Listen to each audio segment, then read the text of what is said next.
আসসালামু আলাইকুম দোস্ত। তো আজকে ঈদের দিন উপলক্ষে আমরা আজকে বাংলাদেশ বর্ডারের দিকে যাচ্ছি। তো আমরা এখন বাইকে আছি, মোবাইলটা নিচে রেখেছি, দেখাচ্ছি। হালকা জঙ্গল টাইপের এলাকা, কোন রাস্তা। তো আমরা দুজনে যাচ্ছি, তো বর্ডারে গিয়ে আপনাদেরকে মোটামুটি 10 কিলোমিটার আমরা চলে এসেছি বর্ডারে যাওয়ার জন্য। তো এখন মাঝ রাস্তায় দাঁড়িয়েছি, তো একটা দৃশ্য দেখানোর জন্য। তো আমরা যে রাস্তা দিয়ে যাচ্ছি সেটা আশপাশ প্রচুর পরিমাণে জঙ্গল, মানে আমার জঙ্গল অনেকটাই ভালো লাগে, সেই কারণে দাঁড়ালাম। তো ঠান্ডাও লেগেছে। তো দেখেন চারিপাশ জঙ্গলের রাস্তা, কত সুন্দর রাস্তা। তো এইরকম রাস্তা, এরকম প্রকৃতি দেখতে পাওয়া যায় না, খুব কম। তো খুব ভালো লাগলো, তাই দাঁড়ালাম। আর একটু যদি হাওয়া হয় তো হেভি ঠান্ডা হবে এই জায়গাগুলো। তো গাছের পাতা একটু লড়ছে না, দেখেন একটু কোনো দিকে লড়ছে না। তো যাওয়া যাক, সামনে গিয়ে ভিডিওতে বলছি বাকিটা।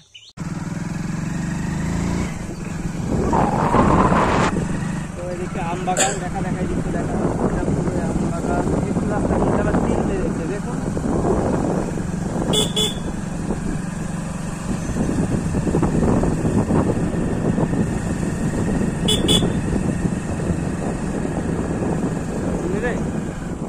তুমি জলদি যাওয়া হবে, ওই দিক দিয়ে সরাসরি বর্ডারে ক্যাম্প হবে, ঘুরতে হবে। কোন দিক দিয়ে ঠিক হবে?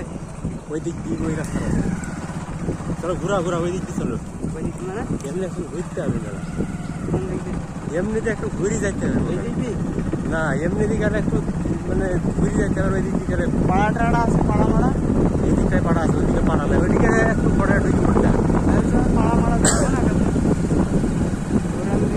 আমি ওই পথটাতেই গেছি, এই পথটাতে ধরো যাইনি, কিন্তু দূর হয় জিনিস কি ওই দিক দিয়ে গেছি, এই দিক দিয়ে আমি যাইনি। ওই দিক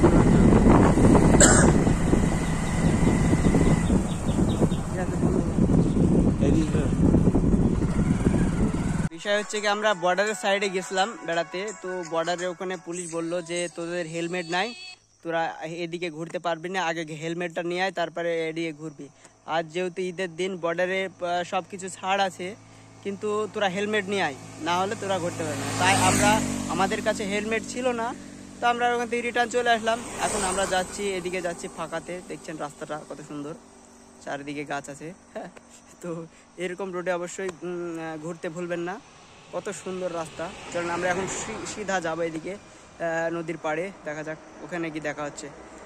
তো আমরা নদীর পাড়ে চলে এসেছি। এটাও বাংলাদেশের একটা বর্ডারের গেট নেই, কিন্তু এই নদীটা পার হলেই বাংলাদেশে চলে যাওয়া যাবে। কারণ এখান থেকে বাংলাদেশের যেসব রাখালরা আছে, গরু চড়ায়, তাদেরকে এখান থেকে দেখা যায়, এবং ওরাও দিক থেকে আসে আমাদের ইন্ডিয়ার মানুষজন দেখতে। আর এখানে সেই জন্যে অনেকটা মেলা টাইপের হয়। দেখেন বা সাইডে টিনের চাপড়াতে পুলিশ আছে, এখানে মিলিটারি বিএসএফরা আছে। তো আমি এখান থেকে আপনাদের দেখিয়ে দিচ্ছি মেলাটা।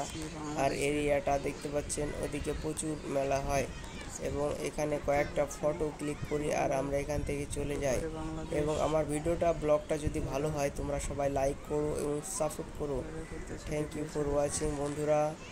তো কয়েকটা ফটো আমি এই যে ভাঙা নৌকাটা আছে, এটাতে বসে কয়েকটা ফটো খিচে নিই।